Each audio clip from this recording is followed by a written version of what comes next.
खरं सांगू मित्रा, डोळे पाणावलेत. पेनमध्ये शाई भरून घेण्यासाठी दुकानदाराच्या समोर रांग लावलेली आमची पिढी. दुकानदारही शाईचे थेंब मोजून पेनमध्ये टाकायचा. आधी होल्डर उघडून ठेवायचे आणि रांगेत उभे राहायचे. कधी शाई हातावर सांडायची, ती तशीच डोक्याला पुसायची. कधी शर्ट खराब व्हायचा तर कधी चड्डी. पण या रांगेतूनच आमच्या पिढीला सहनशील बनवलं. तो शाई मिळाल्याचा आनंद अगदी भारीच होता. शाळेत तर काही बोलायची सोयच नव्हती. कान धर, कोंबडा हो, बेंचवर उभे राहा, अंगठे धर, वर्गाबाहेर उभे राहा, अशा सगळ्या शिक्षा निमूटपणे हसत खेळत सहन केल्या. शिक्षकांच्या सपासप छड्या खाल्ल्या. यातूनही सहनशीलता वाढली. पण खरं सांगू, त्या शिक्षणाची गोडी पण न्यारीच होती. जुन्या कपड्यांची शिवून घेतलेली दप्तरे, अशी दप्तरे वापरलेली आमची पिढी. दप्तरे म्हणजे तरी काय, तर साध्या कापड्याची पिशवी, फार तर काय त्यालाच आतून कंपास आणि पेन पेन्सिली ठेवण्यासाठी केलेला कप्पा. असं दप्तर आता पुन्हा भेटणे नाही. शाळेतून आल्यावर भिरकावायला मजा यायची आणि आई खेळायला जातो ग असं ओरडायला पण मजा यायची. वॉटर बॅग नावाचा प्रकार तर अस्तित्वातच नव्हता. सरळ जाऊन शाळेतील हौदाच्या नळाला तोंड लावून ढसा ढसा पाणी प्यायचे. हौद धुतलेला आहे का नाही, पाणी स्वच्छ आहे का नाही, हा विचार मनात नसायचा. पण तहान मात्र पूर्ण भागायची. शर्ट वर करून किंवा शर्टाच्या बाहीला तोंड पुसायचं. शाळेत पायीच जाणारी आमची पिढी.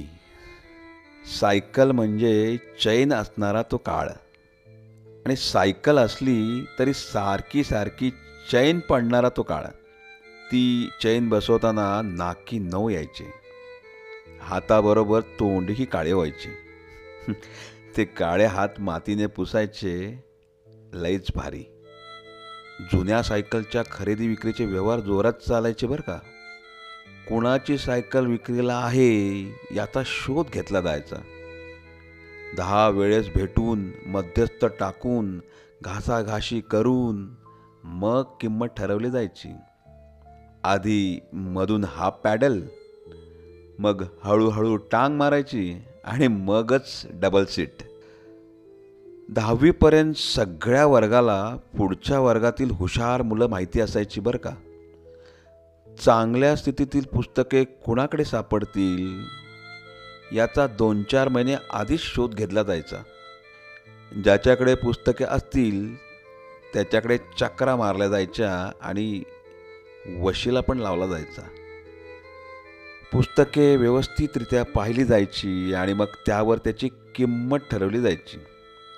शक्यतो निम्म्या किमतीतच व्यवहार ठरवला जायचा.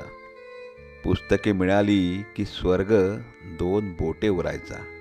कवर घालायला काय झिंग असायची. जुन्या वह्या सगळ्या जपून ठेवल्या जायच्या. वह्या वापरतानाही जपूनच वापरल्या जायच्या.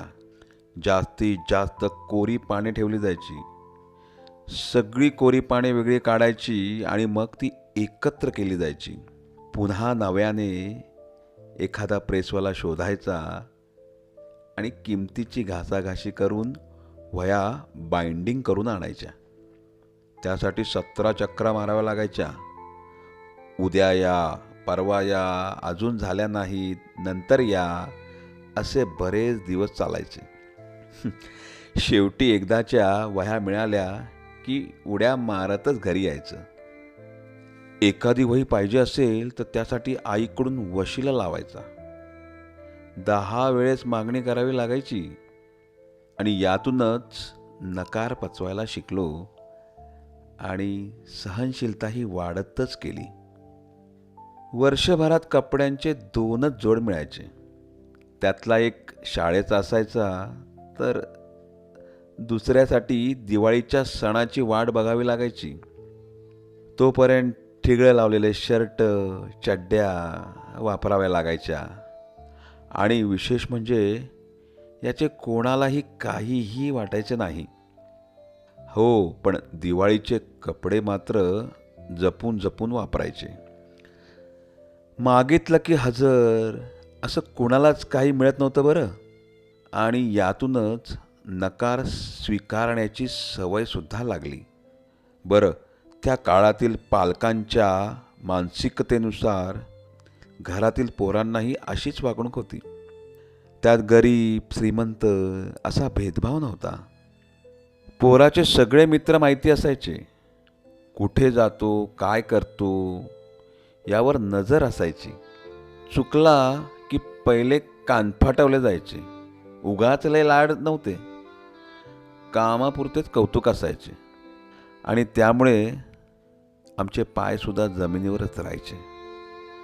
मोठ्यांचा धाक होता, दडपण होते, मान सन्मान होता. पोरगं इकडं तिकडं दिसलं तर 10 जण विचारायचे, काय रे, तू अमक्याचा ना, इकडे काय करतोस? उलट उत्तर द्यायची बिशाद नव्हती. भरपूर मार खाऊन झाल्यावर उपाशी झोपावे लागायचे. मग आमची आजी, आत्या, मावशी गुपचूप ताट आणून प्रेमाने जेवण भरवायचे. पोरगं मुसमुस रडत रडत एका हाताने डोळं पुसत पुसत 4 घास खायचं आणि तिच्याच कुशीत झोपायचं.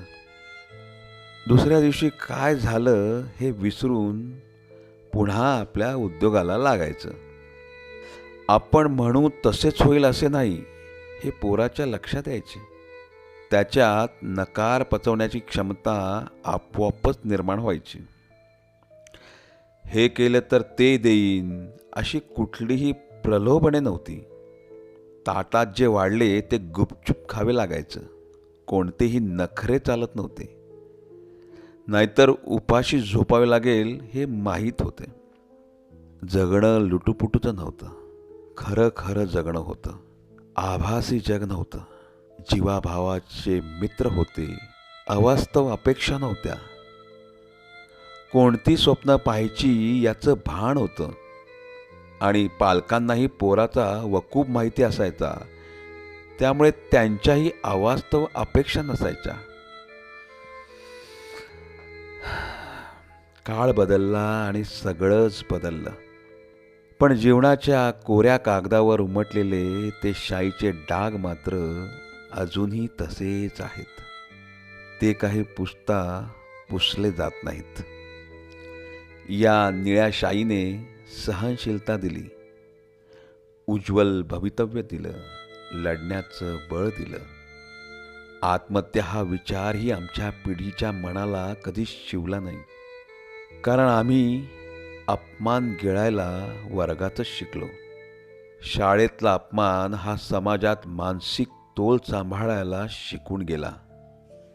म्हणूनच आमची पिढी म्हणायची, कोरा कागद निळी शाई, आम्ही कोणाला भीत नाही, दगड का माती, दगड का माती. धन्यवाद.